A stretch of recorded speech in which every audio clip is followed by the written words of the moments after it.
I believe they're becoming more and more aware of the importance of investing in technology.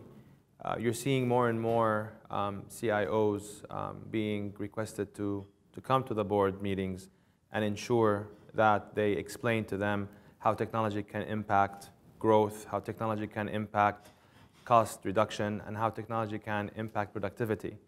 And we're seeing that from a vendor perspective. We're seeing more and more CIOs asking us to ensure that business cases and business justifications for the investments they're about to make are very, very clear and well documented in order for them to achieve that alignment with the strategic nature of the board of directors that our customers are now involving in a lot of decisions.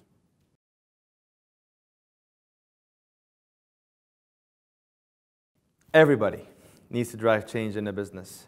We're seeing today in the customer landscape that the empowerment is going more into the actual user of that particular technology that is being thought for. More importantly, we're seeing that budgets are no longer centralized with, for example, the IT department. We're seeing budgets now being given by the different departments, i.e. the users, i.e. the owners, in order for technology to invest in making that business achieve the objectives that they have actually set. If we really look at it, you know, it's a three-dimensional aspect. Definitely the department owner or the user of the technology being thought for is the kind of the critical business enabler of that particular request. But then you have to look and understand that the actual IT department has to have the proper elements, expertise, knowledge to support that business objective. So they are also key stakeholders in the business change that would take effect. And then obviously the leadership. The leadership, you know, has to have a very clear vision in terms of what expectations they have from the different departments. And they have to have acceptance that technology is a key enabler for them to achieve their business objectives.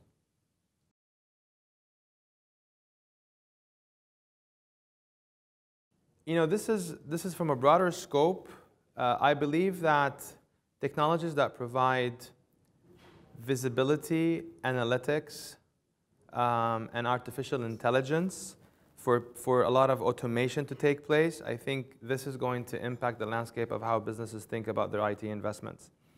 If I give you an example, if you look at healthcare today, and you look at how healthcare institutions, i.e. hospitals, clinics, and how they're working with now their insurance providers for enhancing patients to have a very seamless, you know, engagement between the insurance companies, through the patients, with the different health institutions.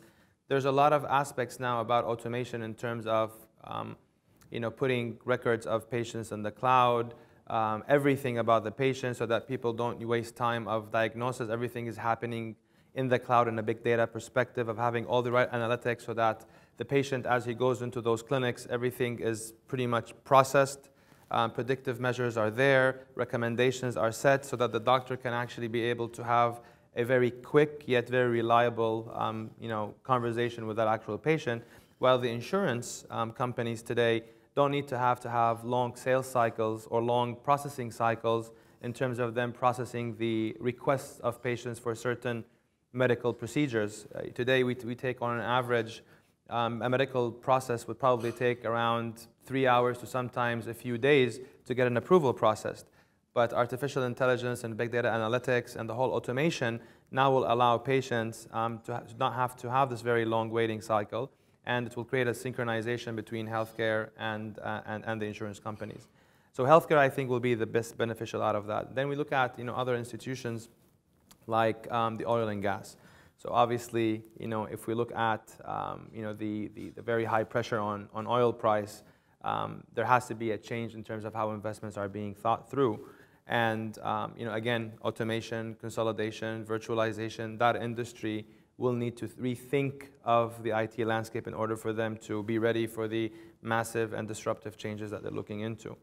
And I believe between, you know, healthcare and oil and gas, considering where we are right now, I mean, in the Middle East, we are in an unfortunate situation where there's a lot of geopolitical aspects that are creating more and more pressure on the healthcare, and obviously, from an oil and gas perspective, because of the economic perspective and the economic pressure that is creating. So both of those areas, I believe, will have to really rethink very rapidly the IT investment landscape.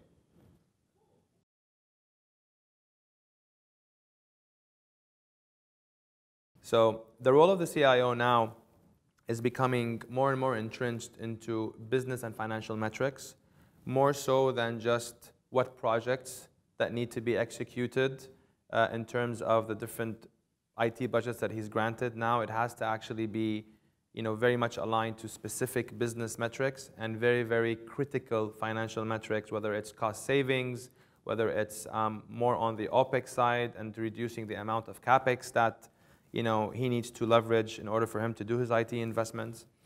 But I also believe that the CIO now is becoming more and more involved in the digital aspect of the businesses, so in terms of the digital media.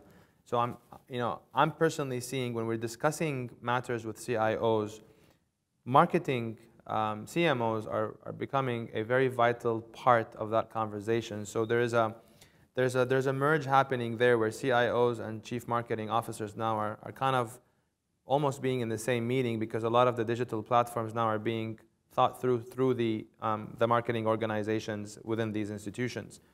But more so, we're seeing that the CIO role is becoming less on the execution, but more on thought leadership of technology adoption. So I'd like to kind of say that the CIO, so the Chief Information Officer role, and the Chief Technology Officer role is merging into one, because decisions on IT investments and what IT really is required is being done at the business level, at the line of businesses.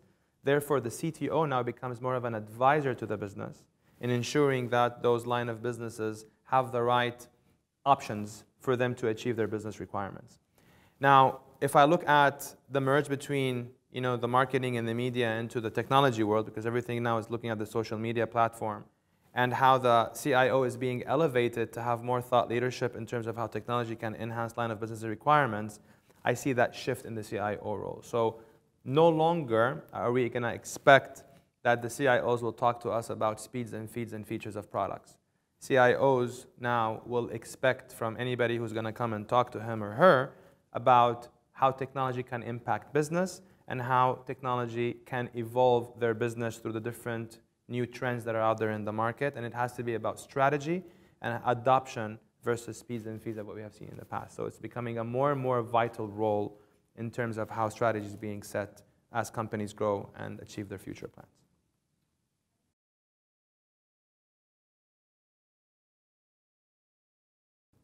So this is a very interesting question to ask for a vendor. And I'd like to say that it's a pretty, it's a tricky question, and let me explain to you why. It depends on how clear the objectives were set for that investment that is being spent.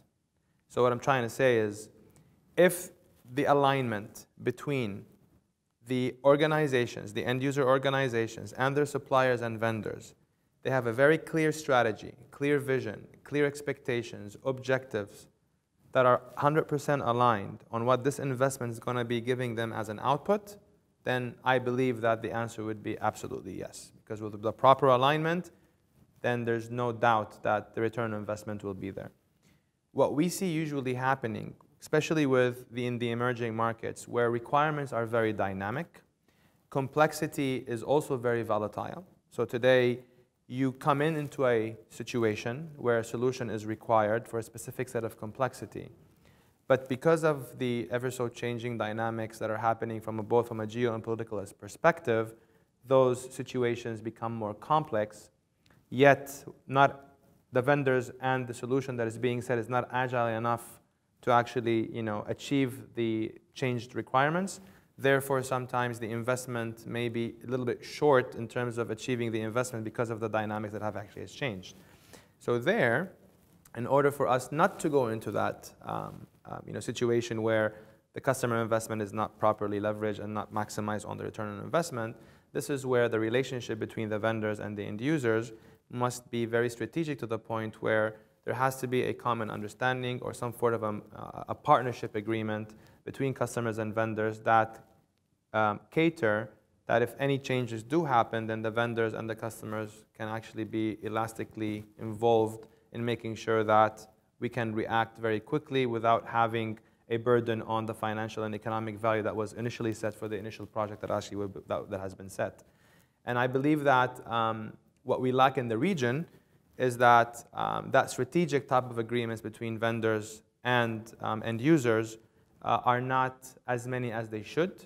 And I believe that both vendors and end users alike should engage in these conversations in creating these strategic partnerships, even including the system integrators or the value-added resellers in the market, because that creates that relationship that enables any investment to be made to have a very high return on investment. So again, if everything is aligned, then there should be no reason to believe that the customers are not getting the best for their investment, because there is some great technologies out there. But when things are in a complex situation like emerging markets, definitely there has to be a much streamlined relationship between vendors and end users to ensure that the investment has the highest return without any jeopardy.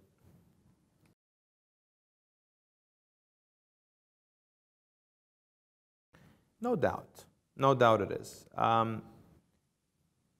But it's creating limitation, but it's also creating a very high level of creativity as well, which is the exciting part or the positive side of that challenge. Budgets today are set based on requirements, and it's usually a cyclical annual incident that happens where organizations have a plan for the following fiscal year, for example, where on that basis they set budgets, but depending on the actual performance of these companies, those budgets may be the same, less, or sometimes more. Considering where we are, and based on your question, definitely budgets are being reduced quite aggressively, I would say. But that is creating the creativity in two aspects. It's creating creativity of enhancing the discussions and elevating the discussions between CIOs and their vendors and suppliers on a more strategic level. It's forcing that conversation to happen, because status quo way of doing business is no longer the key element, and N number or unlimited budgets are no longer available. There's now a lot of constraint on that. So that elevation of discussion and that strategic nature of those discussions is creating now, the CIO and his suppliers and his vendors to have a very creative approach into how things can be done. And that has created the subscription models of how technologies are being purchased, and that also created more weightage on OpEx type of solutions. So we're seeing service providers today leveraging their contracts of connectivity with their suppliers and adding value-added services, which offsets the need for those organizations to invest heavily on CapEx. So when you have that element of being able to process all the different requirements that customers are needing through an OpEx contract by just adding a few more thousands or thousands of dollars on contracts, and he can get exactly the same solution that he wants, but based on a subscription or an OpEx model, which is based on monthly or annual payments, that actually creates a very different way of approaching the customer needs. The second thing is it also allows the CIO to be very selective and very strategic in his decisions, which we as vendors lacked when there was so much of budgets available. Decisions were being made on a priority of, I need to spend the budget now so I can basically get to the next cycle. Well, today, that's no longer the case. So those vendors who have a strategic importance and relevance to those organizations will now surface as the right vendors to work with CIOs who are experiencing tough budgets, because the job of those vendors become in terms of how you can consolidate, how you can virtualize, how you can ensure that you can do more with less. But when you have so many options because you have so much budget, then sometimes the strategic nature and the best technologies kind of get weeded out, because then people will start looking at, okay, well, how much more can I give for the budget that I have available versus what is the best I can get to optimize my current projects, optimize my budgets, and make sure that in the next fiscal I don't have to pay more than what I'm supposed to pay for, and therefore use that budget for more mission critical stuff and more things that add value to the customer. So two things again, obviously it elevates the conversations between the CIO and the vendors, and it creates that creativity, and also allows the CIO to ensure that he has now the right options in front of him for a strategic and a much more robust engagement that allows him to make best use of the technology for the budget that is available, and that is the case today.